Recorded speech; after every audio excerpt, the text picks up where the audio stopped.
Il y a un ballon vite perdu, attention, ça explose très vite là côté argentin avec un bon ballon à négocier, le ballon dans la surface de réparation et il n'a pas pu tirer. Penalty Alexandre. Et c'est un penalty tout de suite pour l'Argentine avec cette faute sur Diego Milito. Oui, associé à Carlos Tevez aux avant-postes, première accélération argentine et la défense algérienne qui part vraiment au plus pressé. On va revoir ce bon contrôle extérieur pour s'ouvrir le chemin du but et le retour fautif d'Ismaël Bouzid qui vient accrocher l'attaquant argentin par derrière, Diego Milito. Et on va laisser le chouchou du Camp Nou, Léo Messi, frapper ce penalty. C'est Tevez. Plutôt Tevez, oui, hein, Carlos Tevez, plus exactement. Carlos Tevez, auteur d'une excellente fin de saison avec West Ham. Tevez pour l'ouverture du score pour l'Argentine grâce à Carlos Tevez, le champion olympique 2004 avec l'Argentine. C'est vrai qu'il a fait une belle fin de saison avec West Ham. Il a marqué 7 buts dont la plupart inscrits lors des 3 derniers mois et notamment un but capital sur la pelouse de Manchester United lors de la dernière journée qui a permis à West Ham de se mettre. Argentina passata in vantaggio dopo 1 minuto e mezzo e vicina al raddoppio con la rete annullata a Burdisso per un fuorigioco rivedibile. In avanti c'è però l'Algeria. Calcio d'angolo in favore dei nordafricani. La battuta dalla bandierina, ha dimenticato Yahia ed è il pareggio algerino al 10° minuto. Il risultato di nuovo in equilibrio con il colpo di testa di Yahia, difensore del Bochum, dimenticato dalla retroguardia albiceleste, battuto a Bondanzieri con la palla che ha baciato la traversa e clamoroso a Barcellona, ha pareggiato l'Algeria. Festa ovviamente fra i sostenitori della nazionale nordafricana.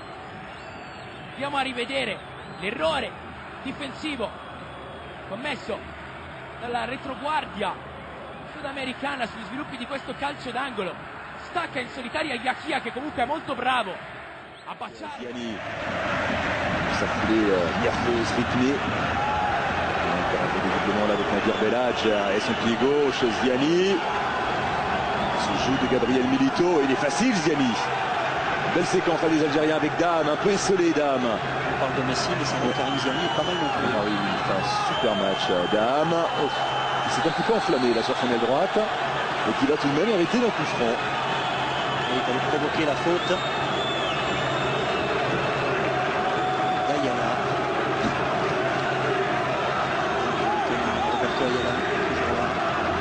Moi je suis un petit peu sur ma faim quand je vois le positionnement, je vais le répéter, de Nadir Belhadj, Alexandre. On l'a tellement apprécié avec ses déboulés là sur le côté gauche à Sedan, sur toute flanc gauche. Il a une vitesse de course très intéressante, un super pied gauche. Là il est un petit peu englué dans le milieu de terrain, il manque d'espace. Le bon coup franc là, oh, Bondanzieri qui se trouve et le deuxième but algérien.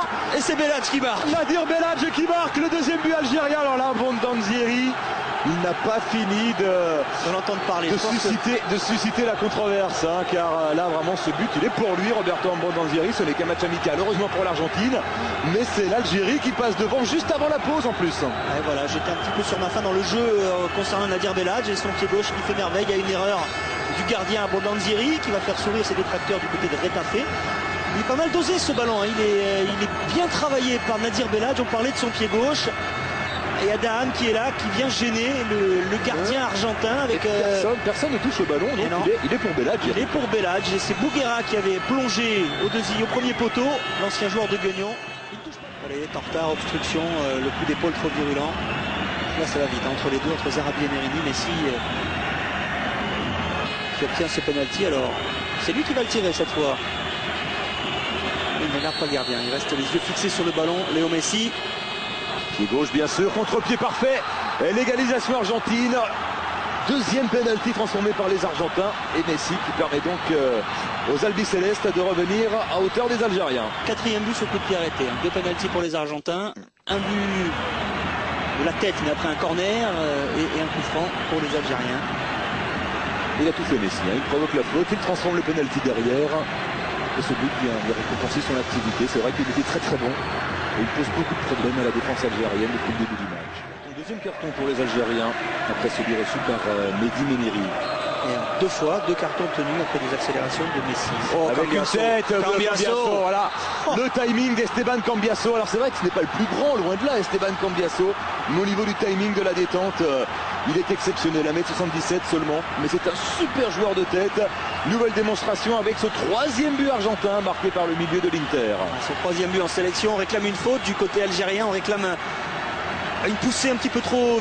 Pinola maintenant sur la gauche. On n'aura pas vu Gabi Heinze, en tout cas on l'a pas vu pour l'instant. Le latéral de Manchester qui pourrait quitter Old Trafford durant l'été. Mascherano avec Cambiasso. Pinola, Cambiasso. C'est bien joué à ce relais. Ballon dans la surface maintenant, peut-être pour le quatrième but argentin, voilà qui est fait. Le but du 4-2, marqué par Léo Messi encore une fois, après une action collective magnifique. Ouais, pas grand chose à rajouter, il fait la différence, plein axe. La défense Bouguera-Meniri est peut-être un petit peu lourde face à...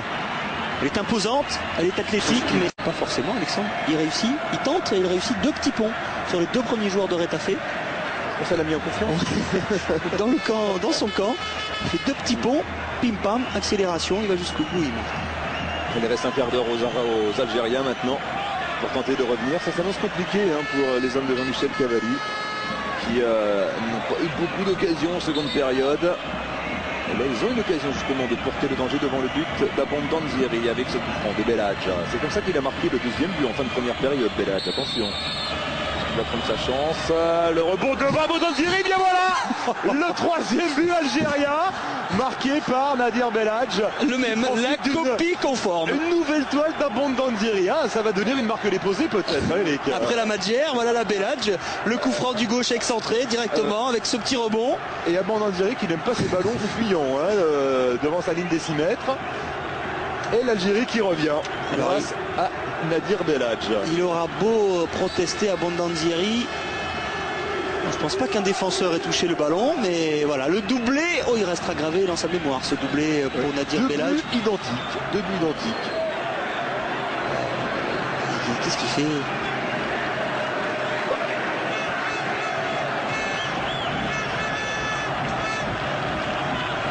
Alors oui, Roberto Abondanzieri, bon, il semble tout de même un petit peu fautif, cela dit, bon. Oui, mais notre chef d'antenne, Cyril Chabassol, qui est gardien de but, notre chef d'antenne et qui compatit. Mais bon, il est bien bon, Cyril, il est bien bon de prendre fait cause pour Roberto Abondanzieri. C'est vrai qu'un défenseur aurait peut-être pu toucher le ballon de la tête, mais en attendant, il aurait peut-être pu sortir lui aussi, aller le boxer ce ballon. Oui, c'est vrai. On n'a rien contre lui, mais bon, il fait 2 erreurs. Le réalisateur, lui, accorde toujours le deuxième.